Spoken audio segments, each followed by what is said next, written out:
Welcome back, everybody. I hope you're all doing wonderful. I know that I'm doing well. The channel is growing. We're almost at 900 subscribers. I know a lot of you watching aren't subscribed, so if you find this content useful, make sure to hit the subscribe button so you don't miss any of the useful content that we're putting out. Today, I want to get into the postdoc interview process, and there's a lot of videos that you could find out there about red flags. So red flags are things that basically, if these things happen, you want to avoid them. And a lot of these I think are common sense things, like the PI takes a year to get back to you. Maybe not literally, but they take a long time. Or they say that they don't really have funding for more than a year. Yeah, these are red flags and things that are pretty obvious. But what I want to talk about today are green flags. Things that should make you say, this is the lab I want to join. And the reason I want to talk about green flags rather than red flags is that a lot of times these are more subtle, harder to pick up. So it's good to point them out. And also I just like the positivity. We don't always need to focus on the negative. Let's focus on the positive. Let's think about the things that we really want to see out of those PIs that we're applying for. So if you're applying for a postdoc position, you're wrapping up graduate school, these are green flags, things that you definitely want to be paying attention to. And if you see these, you may, have a winner on your hands. So let's start off with a couple basic ones, and then we'll start transitioning into ones that could be more impactful. So I think one of the first ones is definitely timeliness and respect. So a lot of PIs are really, really busy. I mean, this isn't a surprise. Their calendars are packed. They have a ton to do. They have a lot of grant deadlines. They have, service that's ongoing. They have their labs they need to run. They have study sections. There's just a ton going on.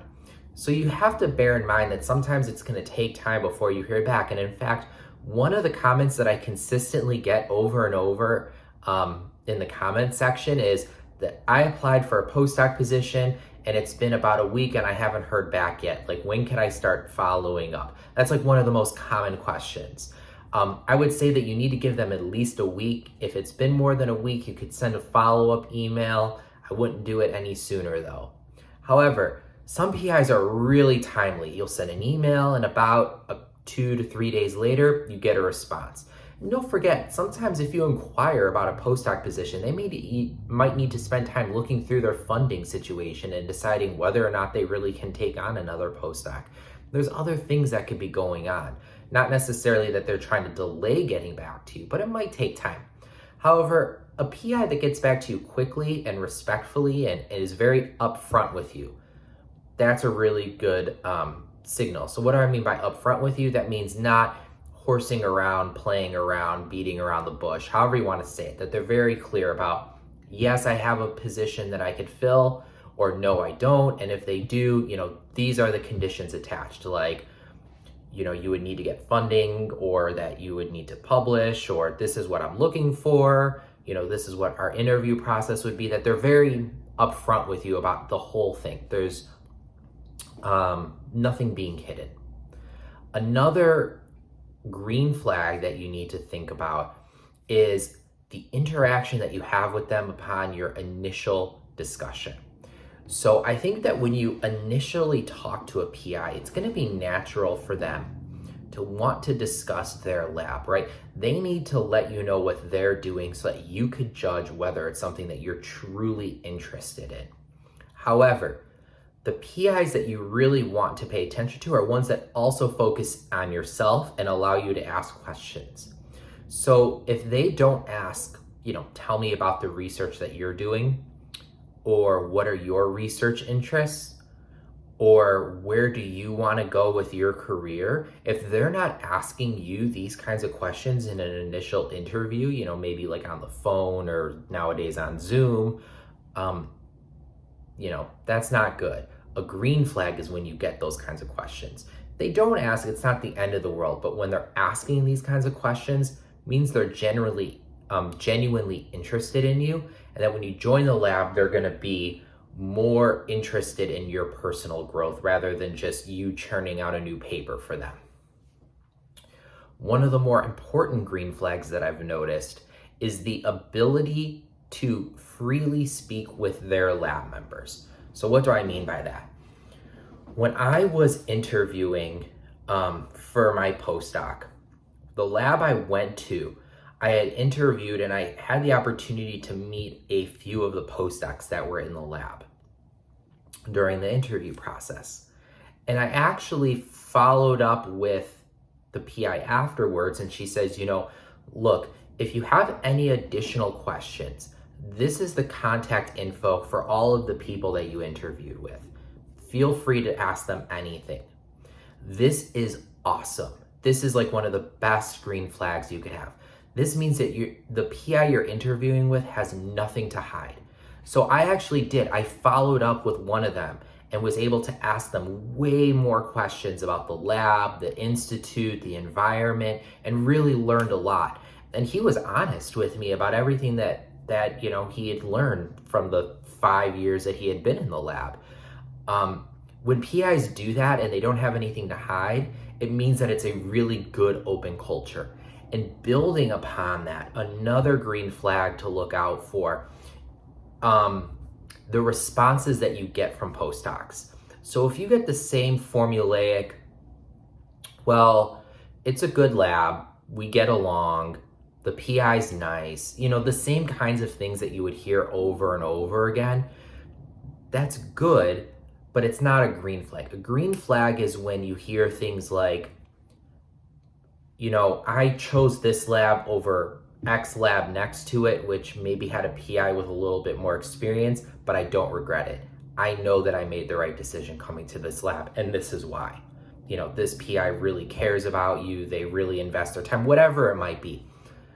That's kind of feedback that makes you say, yeah, this person's been here, they know what they're doing, and this is where I should be. And I remember when I talked to one of the more senior postdocs in the lab before I joined, he had made a similar comment that, you could go join, lab X down the hall, which I actually thought about doing, but this is the reason why you would want to join this lab. And he lined up all of the rationale of why this lab is better for a postdoc in today's day and age. And actually, he was right about everything that he said. After being there a few years, he was completely right.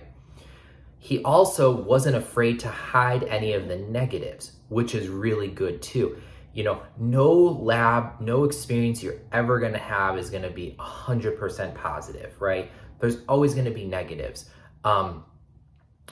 It doesn't matter how much you have a great experience, there's always going to be a drawback. Even when I was in grad school, my advisor was like, there's literally nothing bad I could say about him. He's just the most stand-up person. He's the most accomplished scientist I've really been around. It was just a flawless experience, except I do wish that we had more experience in some of the newer molecular techniques, which he was much more old school, so I missed out on that. And he was a little bit more hands-off, almost to the point where it was too hands-off, where he just didn't give direction, which as a grad student is really hard. So even in like a perfect environment, sometimes there could be drawbacks. And this lab was no different. And he was very honest about what the drawbacks are, that like your one-on-ones with this PI, like they could be really intimidating. And like, yeah, they really were. That, she's not messing around and she's here to work. He laid out what the negatives were, but then contextualized them. That like, yeah, one-on-ones with her could be really, really, you could feel pretty timid in those, and she can make you feel like you didn't accomplish much, and it kind of didn't always feel great leaving a one-on-one with her. But at the end of the day, she genuinely made you an just astronomically better scientist. There's just no way to argue it, right? So when you contextualize everything and explain what the backdrop is, it's okay if there's some negatives, but that kind of honesty is really, really important and a really good green flag.